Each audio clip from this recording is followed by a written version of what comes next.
How to fix Instagram keeps stopping, problem solved. Hello everyone, welcome to this channel. I'm Emily and I'm here to help you out today. So without any delay, let's get started. So first of all, launch the Play Store application and make sure that you have the latest version of the Instagram application.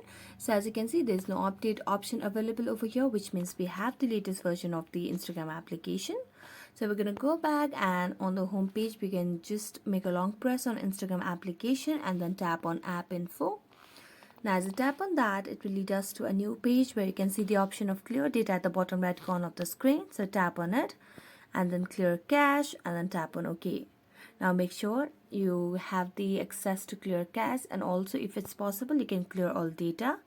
Next, go to the app permissions and make sure that you have toggled on all these options of files and media, camera, contacts, microphone, and so on.